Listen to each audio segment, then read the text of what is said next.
first to go viral, Giannis went off for 32 points and 17 rebounds in the Bucks' 128-123 win over the Boston Celtics last night. But the Greek Freak took an L before the game.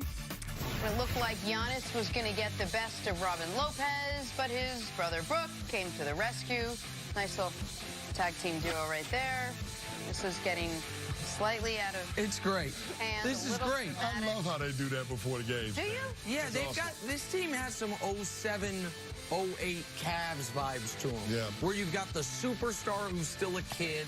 You're already a championship caliber team. You're having a ton of fun. Oh, my God. Hold on. Sorry, we're all reacting to something. How did you get red leather? How'd you get such a current picture of me? They went with the Macho Man? Yeah, you're Macho Man. Macho Man? Coach got a haircut, Look obviously. at Coach. Coach looks like he's ready for South Beach. Stone Cold Steve Mangini. Action. I got the Nick Wright hairdo working. You got a lot going on. You look great, Coach. Thanks. It's Yeah, let's focus on Coach. I like it. It's been my diet and exercise. Yeah. I was wondering why when we went to that very expensive lunch the other day, you just ordered the kale salad, but now I see why. That's all I could afford after Oh, yeah. Listen, hey, man. every caviar dish that was available. Coach said, Coach and I might have wagered on a few things, and I asked him if he wanted to do money. He's like, no, let's not do money. It's low class. Let's do meals. And I said, okay. Low class. I said, shouldn't say that. You're right. He didn't say that. But he said, let's do meals. And I said, okay, we can do meals, but there's no ceiling on that. Yeah, he was ordering bottles of Cristal and just pouring them on the ground. Wow. Yeah. Ask Kendrick Perkins. Kendrick Perkins lost a dinner bet to me. Cost him a little more than it cost you. Sounds like it was a fun time, guys. Fun time. Oh, Jim is so snubbed. Didn't get an invite, Jim right, is so Jim? snubbed. Oh, I so didn't get an invite. I didn't even know it was happening. On to the Packers and 49ers in the NFC Championship game Sunday on Fox. So when these teams faced off back in Week 12, it was no contest. San Francisco took the lopsided win. Aaron Rodgers had a game to forget by all accounts. But he says he's using what happened then as motivation now. You know, I think if you look at this game, they're definitely favored by, what, 7.5 time, is that right? So they're, obviously expected to hold court and win, and people know and they're talking about how we played the last time. So I think if you look at pressure, the pressure's in a certain place, and we should be nice and loose. Is he right? At least the fact that the Niners should have all the pressure coming into this game, Nick? The Niners are the better team. They were the 1 seed. They're at home. They're big favorites. There is more pressure on them as a team than on the Packers as a team. I agree with that because I think the underdog does have an ability to play free and easy-ish, as easy as you can in a conference championship game. But there is no human being, there's no singular person with more pressure on them in this game than the guy we just heard talking, Aaron Rodgers. And it's for multiple reasons. One is because he's the oldest person involved in this football game. You know, the oldest guy, I'm not sure how old the kickers are, but he's the oldest guy that really, and I know usually coaches are older than the players, but you have 2 really young coaches. A first-year coach who was hired young, Kyle Shanahan, who was hired young. So nobody is closer to the sunset rather than sunrise of their career in this game than Aaron Rodgers. He also has immense pressure on him because the Niners have a lot of ways to beat you. The Packers have one way to beat you, and that way in this game, and that way involves Aaron Rodgers being sensational. And he also has the most to gain of anyone in this football game because if he makes it to and wins another Super Bowl, that is the multiple-time champion is the only thing missing from the resume when you would say, wait, Brady's in his own room by himself as far as the greatest of all time, but of all the other quarterbacks, can I make a case for him?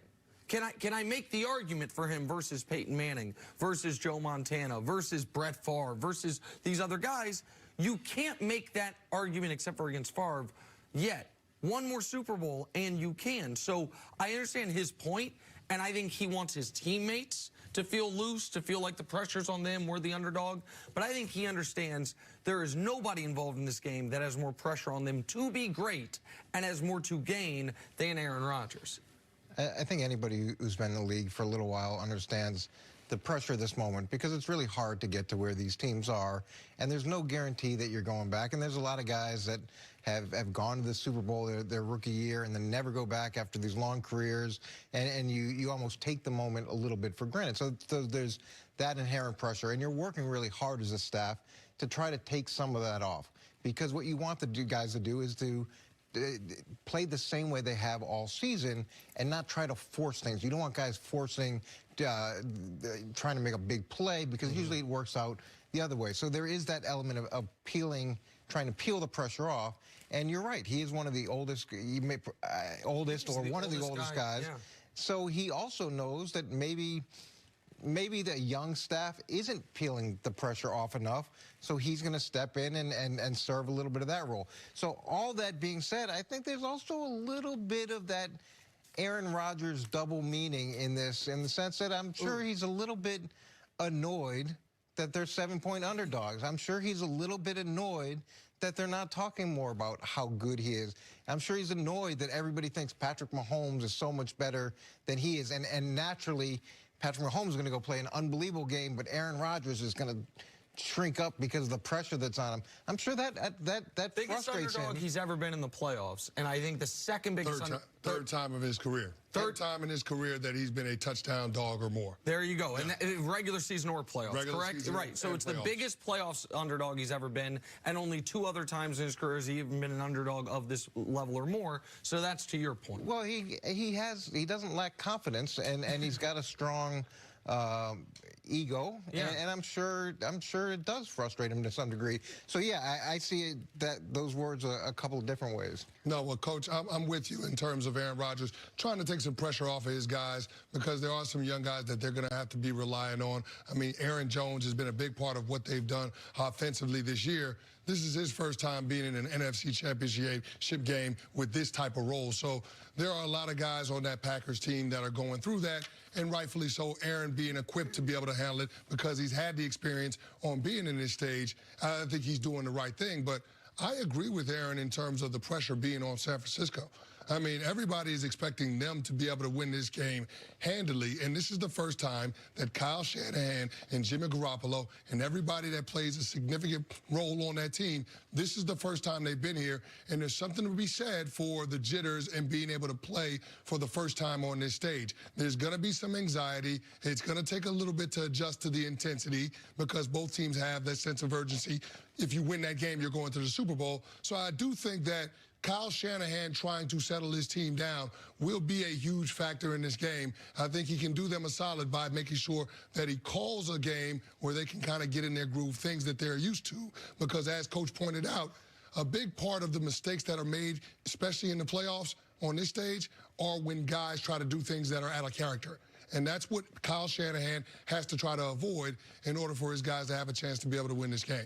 Except that the 49ers are afforded the opportunity to make a couple mistakes here and there and are talented across the board on both sides of the ball, and then all the pressure is on Jimmy Garoppolo. But as a person and as a player, there's got to be more pressure on Aaron Rodgers, not just for his own legacy and how much time he has left, but if he doesn't come out and play a game. If he doesn't play great, they can't But it's win. not just great. We haven't seen, he played well last week, like better than we've seen him, but we're talking superbly well. The well that we haven't seen in what, the last year and a half, 2 years, 3 years? That's how well he's got to play. That's pressure. 1,000%. And I think he has the confidence in himself that I don't think he thinks he's deteriorated 1%. No, and I imagine that there's a lot of things that he does that aren't talked about. And I've seen multiple times where he's gotten them into really good plays. And there was all that discussed in the preseason. Would he be allowed to audible? Would he not be allowed to audible? There's a lot of things as the oldest guy in that room that he's had to help that young coach with as he navigates through the season. And that's not really talked about. He's done a tremendous job to get this team to where they are at this point. And there's no reason to doubt that he can't do it again or take the next step. And for Aaron, like, sometimes you don't know what you don't know. And for Jimmy Garoppolo, there's that element of it, which is last week was his first career playoff game. This obviously his first career conference championship game. Kyle Shanahan's coordinated in a Super Bowl before, but he's never coached a playoff game prior to last week. He's got one of the greatest possible mentors. Oh, no, of course. He's got Mike Shanahan, who won 2 Super Bowls and has that wealth of experience. I mean, to be able to call and talk through all this with a guy like Mike Shanahan, pretty incredible. 1,000%. But the point that I was leading to is Aaron knows the stakes here. I just want to, Aaron Rodgers, 4 best teams he's ever been on. 2010, they win it. 2011, you guys beat them when they're 15-1. 2014, they're in this round, up double digits with a few minutes left in the game against Seattle. It all falls apart. You allow a touchdown. You allow an onside kick. You allow another touchdown. You don't get the coin toss in overtime. You allow a big play. That was his opportunity to go head-to-head with Brady. Back when Brady, by the way, only had 3 rings. Could have been 3-2, Brady Rodgers. Then they get back there in 2016 and get annihilated by the Falcons when their defense cannot get off the field, 44-21. It's been a decade since he went to a Super Bowl. He knows he's turning 37. He knows that it's been 3 years since his last time in this round. So he understands the pressure of the moment because, to Coach's point, he knows that the rookies who think, oh, we're going to be there every year, that ain't how it's been for him. And he's maybe been the best player in the league the last decade, and he still's only had this opportunity a handful of times. So, yeah, immense pressure on him. I believe he'll step up in it. All right, let's take a break. Coming up, will Patrick Mahomes now throw he'll be for in over these 400 every yards on Sunday? This will be the standard. 2 of 2.